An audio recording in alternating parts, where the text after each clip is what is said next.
सब देखने और सुनने वालों को मोहब्बत भरा सलाम चलेंगे। स्वीडन अब्दुल कयूम साहब हमारे साथ है। सर, क्या कर दिया ये पाकिस्तान का, क्या हो रहा है वहाँ पे? तो तूफान आया हुआ है इस वक्त, और लोग जो है वो कंट्रोल से बाहर हो चुके हैं।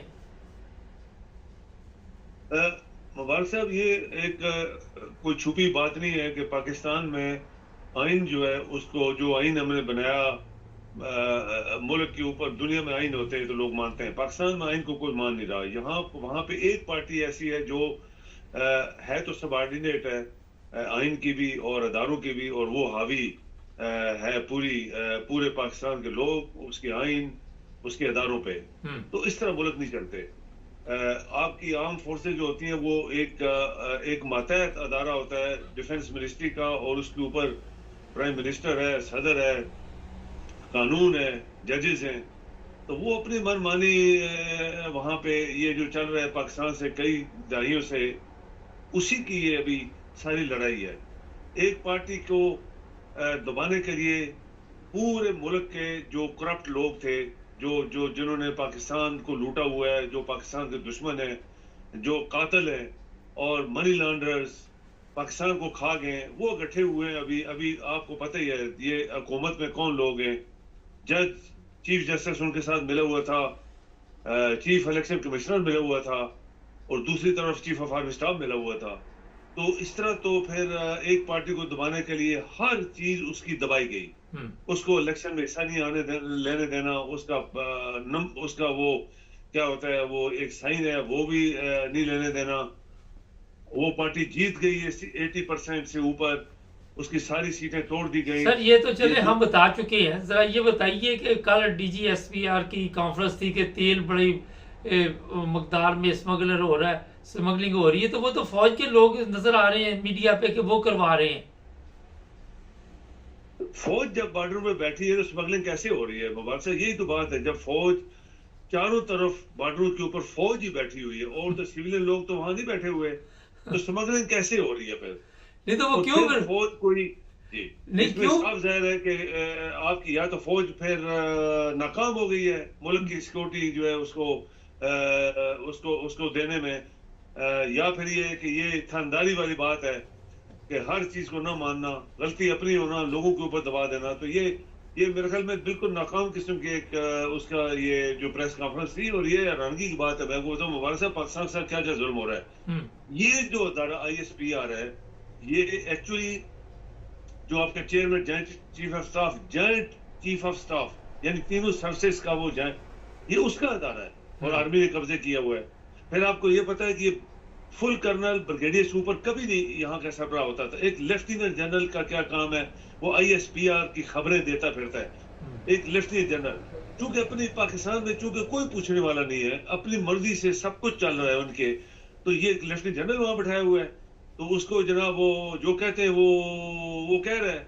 तो ये पाकिस्तान के लोग अगर इतने नालायक ना होते, पाकिस्तान के लोग नालायक ना हों अगर, जैसे बांग्लादेश में आप देख लें स्टूडेंट निकले ना, किस तरह उनके उनके आंखों में आंखें डाल के और किस तरह उनके गर्दन तक पहुंचे हुए हैं। तो ये बंगाली, हमारे सब एक बात करते करते, ये बंगालियों ने पाकिस्तान बनाया था, हम्म। ये बंगालियों ने पाकिस्तान तोड़ा था, हम्म। और ये बंगाली आज फिर बागी हो गए। ये आप याद रखें कि जब तक कौमें बाहर नहीं निकलती, कौमों की आवाज जो होती है वो हावी होती है। और यहाँ पाकिस्तान के लोग टोटली टोटली अनफिट हैं एक मुल्क को चलाने के लिए। सर, ये कल प्रेस कॉन्फ्रेंस के बाद सनम जवेद के घर में पुलिस ने दावा बोल दिया, और फिर वही 9 मई का ड्रामा शुरू हो जाता। हर महीने नई किस्त तो है कोई नहीं, पुरानी किस्त ही चलानी पड़ती ड्रामे की। तो ये कब तक चूरन बिकेगा सर?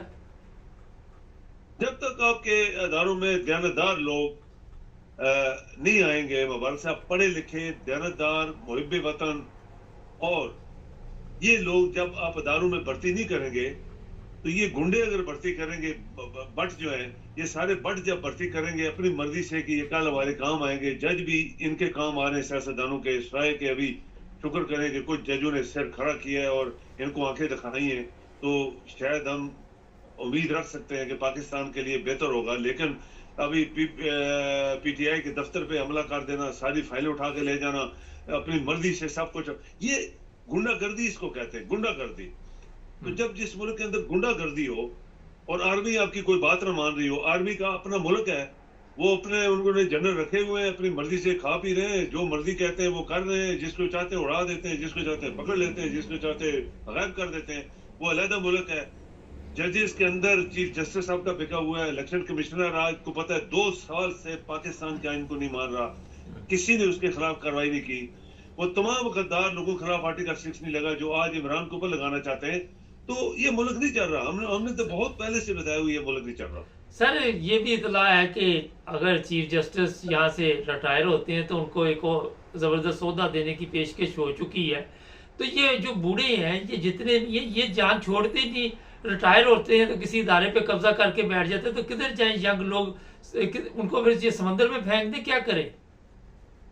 बस गिनती की हद होती है मुबारक साहब। सबसे ज्यादा जो पाकिस्तान में तनख्वाह है वो चीफ जस्टिस लेता है, फिर इसके जजेस लेते हैं, फिर प्रेसिडेंट लेता है। और प्राइम मिनिस्टर इमरान कह रहा था मेरी 1,70,000 90,000 तनख्वाह है। आप यकीन करें कि रेडी वाला जो पाकिस्तान के अंदर रेडी जो धनिया पूदना बेचता है वो भी कम से कम 5 लाख महीने का कमाता है। एक मुल्क का वजीर आजम जो सिर्फ तनख्वाह के ऊपर गुजारा कर, उसको अंदर कर दिया। जो आरामखोर थे, जो सब कुछ बेच के आज वो आपकी हुकूमत में है और अपनी मर्जी से सब कुछ कर रहे हैं। तो ये इनको तो पोस्टें मिल जाती है ना। वो हाथी कहते हैं जिंदा होता है तो 1 लाख का मरता है, 2 लाख का यानी 10 लाख का बन जाता है। ये वो हाथी है।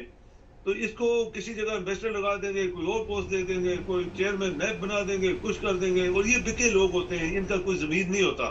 मुसलमानों के जमीर होते थे, इनका जमीर नहीं है। और इसीलिए आप दुनिया की मिसालें देखें, जितने मुल्क तरक्की कर गए वहां पे किस तरह निजाम चल रहे हैं, निजाम चल रहे हैं। वहां पे किसी की जरूरत नहीं कानून के मुताबिक कोई बंदा फड़क जाए। वहां पे यूरोप क्यों तरक्की कर गया, अमेरिका, बरतानिया सब। अब देखें वहां पे बाइडेन के खिलाफ लोग हुए, बाइडेन ने रिजाइन किया, यानी वो हट गया। उन्होंने बोला तू इस काबिल नहीं है नेक्स्ट प्रेसिडेंट के लिए, तो वो पीछे चला गया। अभी देखे ना, ये होता है दुनिया में निजाम। मुबारक साहब इसको कहते हैं। पाकिस्तान में आप चीखें मार रहे हैं पीटीआई वाले 2-3 साल से, कौन उनकी सुन रहा है? इसके बंदे पकड़, उसके पकड़, औरतों को ले जा मर्दों। तो ये गुंडागर्दी है, ये कोई कानून नहीं है, कोई निजाम नहीं है।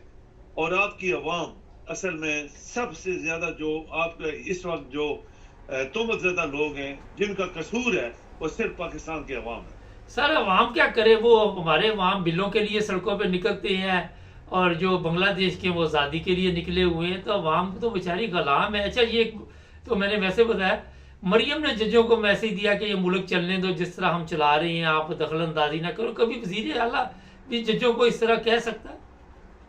नहीं कह सकता। एक डाकू, चोर, कातिल, लुटेरे, मनी लॉन्डर्स, आरामखोर, लानती अपनी मर्जी चलाना चाह रहे हैं ना कि हमें ना छेड़ो भाई। हम तो इमरान की सीटों पे आए, बैठ गए, वज़ीर आज़म बन गया, सदर बन गया, मिनिस्टर बन गए, जो मर्जी हम करें। एक डाकू की लड़की चीफ मिनिस्टर बनी हुई है, वो लोगों को धमकियां मार रही है। करके दिखाया ना, किसी बड़े मुल्क में कोई धमकी मार के दिखाया जरा जजों को, उसी वक्त अरेस्ट कर लेते हैं, सारी जिंदगी अंदर कर देते हैं। बंगालियों ने कुर्बानी दी है मुबारक साहब। बंगाली बहुत तारीफ के काबिल है। बंगालियों ने 135-40 लोगों ने, जवान लड़कों ने कुर्बानी दी है, वो शहीद हो गए, कई जख्मी हो गए। बंगालियों ने पाकिस्तान बनाने वक्त भी कुर्बानी दी। बंगालियों ने अपना मुल्क पाकिस्तान से आजाद करवाने के लिए भी कुर्बानियां दी और आज भी वो कुर्बानी दे रहे हैं। आपकी कौम ने क्या कुर्बानी दी है? सिवाय इसके हरामखोरों के साथ मिल जाओ, खाओ पियो, वो खा रहे तुम भी खाओ पियो। अच्छा सर, इंटरनेशनल हालात पे बात कर रहे हैं, क्या चल रहा है?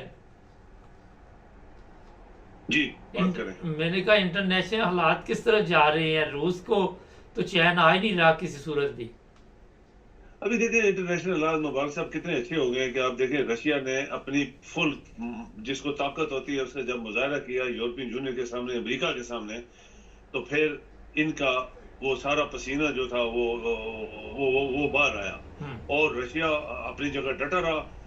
आज यूक्रेन आप कह लें कि वो एक डिफीटेड नेशन है। उसके तमाम सपोर्टर्स, इवन जर्मनी जो आपका बड़ा सपोर्टर था यहाँ यूरोप में, उसने भी कोई 4-5 दिन पहले कह दिया कि हम तो यूक्रेन को 50% जो हमने वादा उससे भी कम देंगे पैसे, हमारे पास तो मदद, हम 50% भी नहीं देंगे, शायद खाने पीने की चीजें देंगे। तो अमेरिका के अंदर जो बाइडेन का हुआ अशर देख लें आप, बरतानिया में जो अशर हुआ उसका जो नंबर 2 उसका पीछे से थपकी मार था, उसका भी अशर आप देख लें। और फ्रांस का भी असर देख रहे हैं। इस तरह ये 4-5 मुल्क थे जो ज्यादा जंग जंग जंग जंग कर रहे थे, तो ये जंग तो खत्म हो गई है। अभी रशिया के सामने कोई भी आंखें दिखाने वाला बंदा नहीं रहा। अब देखिए कोरिया के लोग कहते हैं कि वो उसकी यहाँ फौज लगाई है उन्होंने, चाइना की फौज भी यहाँ पे एक्सरसाइजें कर रही है, तो रशिया खुद बड़ी ताकत वाला है। तो ये कभी कभी मुबारक साहब, कभी कभी लोग इस तरह के लोग कामयाब हो जाते हैं कि जो अपनी ताकत का मुजाहरा कर सकते हैं, वो डरते नहीं। और रशियन कौम ऐसी, मैं आपको बताऊं कि इन्होंने करोड़ों कुर्बानियां दी हैं जंग सिंह 2 में, लेकिन पीछे नहीं हटे थे और उन्होंने बर्लिन के ऊपर कब्जा किया था। सबसे पहले जर्मनी के ऊपर उन्होंने कब्जा किया था। आज भी यूक्रेन जो उसके इलाके में आ गया, वो कभी वापस नहीं करने वाला, बल्कि मेरे ख्याल में अभी अभी और उसको मारेगा। ये जो दिन बच गए हैं आगे ट्रंप के आने तक, रशिया इनको बहुत मारेगा यूक्रेन को। ये हाथ खड़े करेगा, फिर वही बात है, घुटने पकड़ के बोलेगा मुझे माफ कर दो। आखिर में बताइए, कोई पाकिस्तानी सियासत भी चेंज होगी अमेरिका की सियासत चेंज होने के साथ? देखिए मुबारक साहब, लोग चेंज करना चाहते हैं। ये पीटीआई वाले हमारे कोई रिश्तेदार तो नहीं है, लेकिन एक बात मैं आपके प्रोग्राम में कह दूं, पीटीआई वालों को कभी असेंबली नहीं तोड़नी चाहिए। लोग उनको बरकरार रहे। पीटीआई वालों को कभी भी अपनी असेंबली जो है उनकी कभी ना तोड़े। पहले इन्होंने ब्लंडर किए थे और उनकी सजा उनको मिली। पीटीआई वाले इलेक्शन तोड़ के इलेक्शन करवाने की भी डिमांड न करें, क्योंकि ये जो गुंडे बैठे हैं, जो आरामखोर हैं, इन्होंने ये कभी इलेक्शन नहीं करवाएंगे दोबारा, ये कभी असेंबली बहाल नहीं करेंगे। बड़ी अकल से खेले ये गेम, बहुत मुश्किल तरीके से यहाँ तक पहुंचे हैं। और अगर इंशाल्लाह ये वोटिंग रिकाउंटिंग हो जाती है मुबारक साहब, तो सच दूध और पानी अलग अलग हो जाएगा। ये ऑटोमेटिकली जो आरामखोर हैं ये हार जाएंगे। फिर इनके बाद जो इनका असर होने वाला है, फिर हम देखेंगे इंशाल्लाह उनका असर क्या होने वाला है। बहुत शुक्रिया सर। नहीं, ये इतनी ताज़ा सूरत हाल, और ये मैं बता देता आपको कि पीटीआई वालों ने पहले ये गलती की थी इमरान खान ने, और बहुत बड़ी गलती थी। एक दफ़ा नहीं की, 2 दफ़ा की। तो एहतियात करें, एहतियात से खेलें। जुल्म तो उन्होंने करना ही करना, जुड़े ने हमारे साथ।